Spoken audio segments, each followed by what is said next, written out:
திரு G K. மணி அவர்களுக்கு சிறு புத்தி கொண்டவராக மாறிக்கொண்டிருக்கிறார். தொடர்ந்து அவர் அப்படி இருக்கிறாரோ அப்படின்னு தோணுது. அவருடைய சுயரூபம் இப்பொழுதுதான் எங்களுக்கு தெரிய வருகிறது. பல காலம் பழகிவிட்டோம் என்பதால் அவர் மீது என்னால் கடுமையான வார்த்தைகளை பயன்படுத்த முடியவில்லை. ஆனால் இதைவிட கடுமையான வார்த்தைகளை சொல்ல வேண்டும் என்று என்னுடைய மனது கூறுகிறது. அவ்வளவு மோசடி. ஒருவேளை ஐயா அவர்கள் இப்படி ஒரு மணி எழுதினால் அதை எழுதக்கூடாது என்று சொல்ல வேண்டும். அதுதான் உங்களை ஒரு உச்சத்தில் அமர்த்தி அழகு பார்த்த பாட்டாளி மக்கள் கட்சிக்கு நீங்கள் செய்யக்கூடிய நன்றி கடன். ஆனால் இன்றைக்கு செய்யக்கூடியது என்ன? துரோகம். இந்த கட்சியை அழிக்க வேண்டும், ஒழிக்க வேண்டும். திமுகவிடம் இருந்து பணம் வாங்கி கொண்டு திமுகவினுடைய கைக்கூலியாக இருந்து திமுக சொல்லக்கூடிய வேலைகளை செய்து கொண்டு இந்த இயக்கத்தை உடைக்கக்கூடிய வேலையை ஜி.கே. மணி அவர்கள் செய்து கொண்டிருக்கிறார். இதன் பின்னால் யார் இருக்கிறார்கள் எங்களுக்கு தெரியும். டெல்லி உயர்நீதிமன்றத்தில் யாரை வைத்தீர்கள்? அது யாரை வைப்பதற்கு பின்னணியாக இருந்தார்கள்? மூத்த வழக்கறிஞரை யார் ஏற்பாடு செய்தது? இதன் பின்னால் இருந்தவர்கள் யார்? அவர்களுக்கு பணம் கொடுத்தவர்கள் யார்? எல்லாம் எங்களுக்கு தெரியும். ஆனாலும் நாங்கள் அமைதியாக இருந்து கொண்டிருக்கிறோம். இப்பொழுது சொல்கிறேன், எப்போ எங்கள் கட்சியினுடைய தலைவர் மீதே இந்த புகாரை அவர் எழுதியிருக்கிறாரோ இனி நாங்கள் பொறுத்து கொள்ள முடியாது. உரிய நடவடிக்கையை நாங்கள் எதிர்காலத்தில் மேற்கொள்வோம். ராமதாஸ் அவர்கள் சுயமாக முடிவெடுக்கக்கூடிய நிலையில இப்ப இல்லையா? அவரை பின்புலத்திலிருந்து இயக்குறாங்க.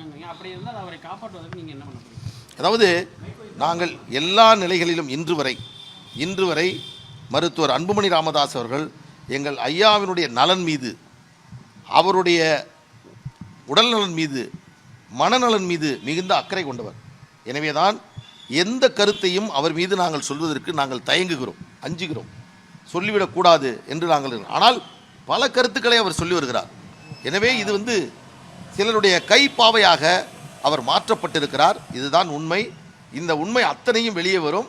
பாட்டாளி மக்கள் கட்சியை அவர்கள் நினைப்பதை போன்று எந்த விதத்திலும் அவர்களால் மாற்ற முடியாது. சார், டெல்லி உயர்நீதிமன்றத்தில் தேர்தல் ஆணையம் அன்புமணி தான் தலைவர் நாங்கள் கொடுத்த கடிதத்தை திரும்ப பெறுறோம், அது இன்வேலிட் கடிதம் அப்படின்ட்டு தேர்தல் ஆணையம் டெல்லி கோர்ட்டில் சொல்லியிருக்குன்னு சொல்கிறாரு ஜி.கே. மணி. இது எப்படி போடுறது? திரும்ப பெற்றதா எந்த இடத்துல இருக்கு சொல்லுங்க. நான் கேட்குறேன், இப்போ கூட கேட்குறேன். கடிதத்தை திரும்ப பெற்றுக்கிட்டார். அது பார்த்தீங்கன்னா போராட்டம் நடக்குதான். அது ஏதோ வட இந்தியாவில் இருக்கக்கூடிய ஒரு 10 பேரை கூட்டு உட்கார வச்சுக்கிட்டு அதில் பண்ண கூத்தும் கேலியும் கூத்தும்.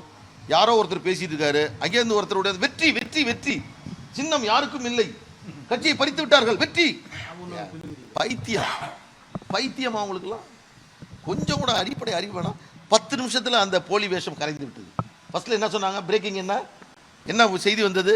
ஆனால் மறுநாள் ஊடகத்தில் என்ன செய்தி வந்தது? பாட்டாளி மக்கள் கட்சி மீது அவர்கள் தொடுத்த அந்த வழக்கில் டெல்லி உயர்நீதிமன்றம் உங்கள் பிரச்சனையை சிவில் நீதிமன்றத்தில் தீர்த்து கொள்ளுங்கள், இதுதான் தீர்ப்பு. சென்னை உயர்நீதிமன்றம் என்ன சொன்னது? இன்னொரு செய்தி அதில் சொல்லியிருக்காங்க, வரட்டும் அந்த தீர்ப்பு. நான் ஒரு நாளைக்கு அதை தனியாக ஸ்பெஷலாக உங்களுக்கு இன்டர்வியூ கொடுக்குறேன். டெல்லி உயர்நீதிமன்றம் என்ன சொன்னது? சென்னை உயர்நீதிமன்றத்தில் போட்ட வழக்கிலேயே சென்னை உயர்நீதிமன்றம் இருவரையும் சமரசம் செய்வதற்காக ஒரு முயற்சியை மேற்கொண்டது. அன்புமணி ராமதாஸ் அவர்கள் அதற்கு உடன்பட்டார்.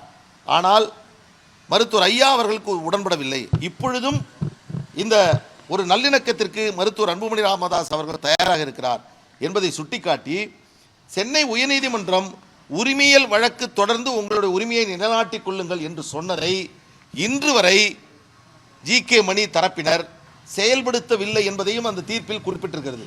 நான் எடுத்து தரேன், என்னைக்காவது ஒரு நாளைக்கு கேளுங்க. நீங்கள் சொன்ன வரி அதில் இல்லையே, என்ன சார்னு கேளுங்க. நீங்கள் என்ன சொன்னாலும் நான் கேட்குறேன். சமரசம் வேணும்னா ராமதாஸ் அவர்களை நேரில் சந்திக்கலாம் அப்படின்னு சொல்லிட்டு இன்னைக்கு ஜி.கே. மணி அவர்கள் சொல்லியிருக்காரு. சமரசம் தேவைன்னா நேரில் பேசலாம். ஒருத்தர் வேணாம், நான் ஏதாவது சொல்லிவிடுவேன். தயவு ஒரு நிமிஷம்.